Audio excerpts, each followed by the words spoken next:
If you are thinking about selling your Orlando home in 2026, watching this video could save you tens of thousands of dollars and almost more importantly, a whole lot of stress.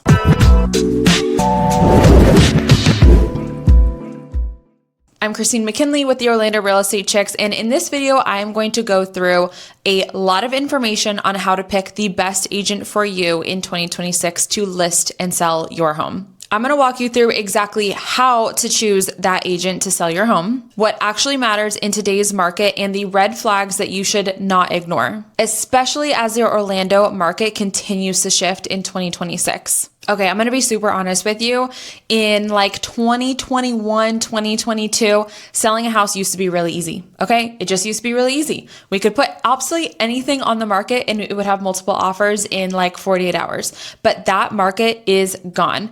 And here's the kicker. A lot of people heard that it was easy to be a realtor in those times. So we have a lot of new agents who have not seen a shifting market. All they've ever known is that really easy market. So they don't know how to properly market a home. And quite frankly, I am seeing too much of this, and that's kind of why this video is existing. In 2026, marketing matters, pricing matters a lot, and buyers are really picky. Pricing mistakes hurt fast. And bad marketing shows almost immediately. The first 2 weeks on the market are pivotal. And this is exactly why choosing the right real estate agent from the beginning matters more now than it did a few years ago. One of the biggest mistakes that I see sellers making in today's market is choosing an agent that sells anywhere.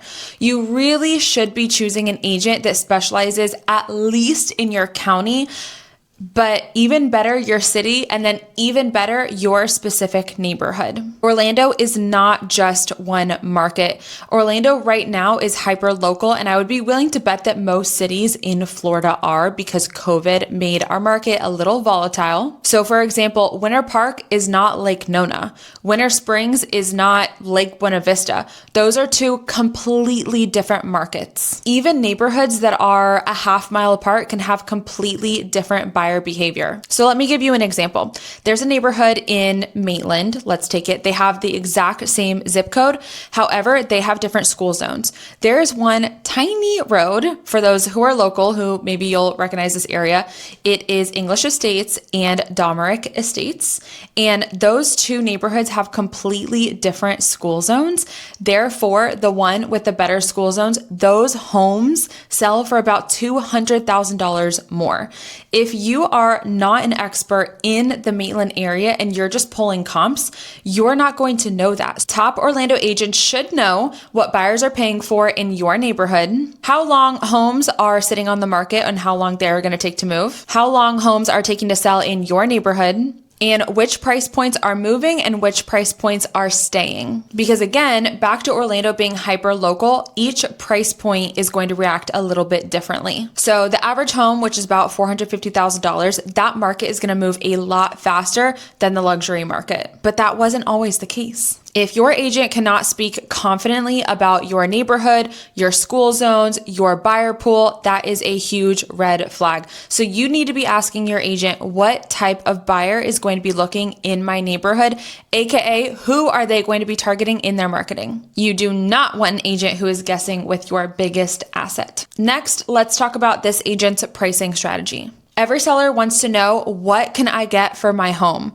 But the better question is, what is the best strategy to get the most amount of money in the least amount of time? A top realtor should walk you through how they determine your list price, what happens if the home does not get traction, and my favorite, how to price your home against the active comparables, not just the past sales. Overpricing is still the fastest way to lose money. Homes that are sitting for too long are going to look stale and they're going to attract lower offers and ultimately have the home sell at a lower price than it should. We do not want to be chasing the market down. We want to be pricing it good from day one. Okay, and let's talk about marketing, and I'm going to try my hardest not to go on a rampage here. But in 2026, buyers are finding homes online first. They're finding them on YouTube. They're finding them on Google. They're finding them on online portals. Professional photography is an absolute non-negotiable, and so is video. Online exposure beyond the MLS matters. If an agent's marketing plan only goes over putting it in the MLS, that is a huge red flag. A strong listing strategy should include digital positioning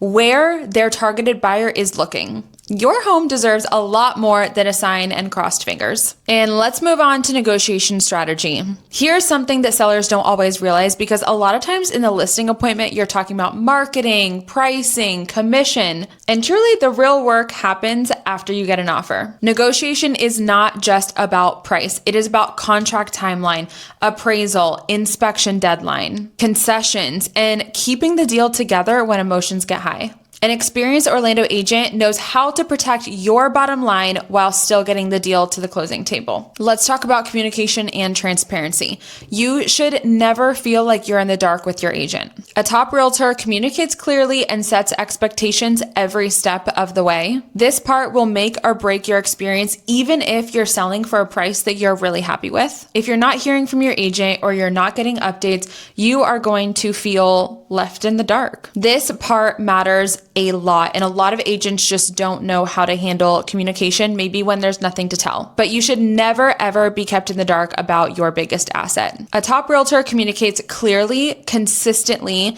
and is going to be setting expectations and keeping you in the know all the time. If it is hard to get a hold of them before you list, it's only going to get worse. Lastly, look at their track record and their reviews before hiring them. Every agent should be sending you their Google reviews, their Zillow reviews, so that you can check it over and hear from their past clients how they were treated.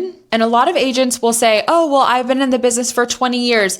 Make sure to look at how many transactions they have sold in the last 20 years. There are so many realtors in the Orlando area who have sold 2 or 3 houses every year for 20 years. So it kind of tricks you to think that you could be working with an experienced person, but they've really only seen about 60 transactions in their entire career. And better yet, look for consistency in your area. I know for me, on my listing appointments, I bring a map and I drop a pin on every single house that I sold the year prior. You can very clearly see where I'm an expert on the map. I know for me, I have a map of where I sell. And when I drop a pin on that map of every house that I've ever sold, it's very concentrated into one area, and I would consider myself an expert in that area. That is the kind of agent that you want listing your home. So if you're planning to sell a home in Orlando in 2026, interview a few agents and make sure to pick the right one. Ask better questions, look beyond the commission, and hire someone who treats your sale like a strategy, not a transaction. If you would like a no pressure pricing review, or if you just want to know what buyers are looking for in your neighborhood, I'm happy to help. And if you found this video helpful, please like and subscribe and drop your neighborhood in the comments. I'll tell you exactly what I'm seeing in today's market.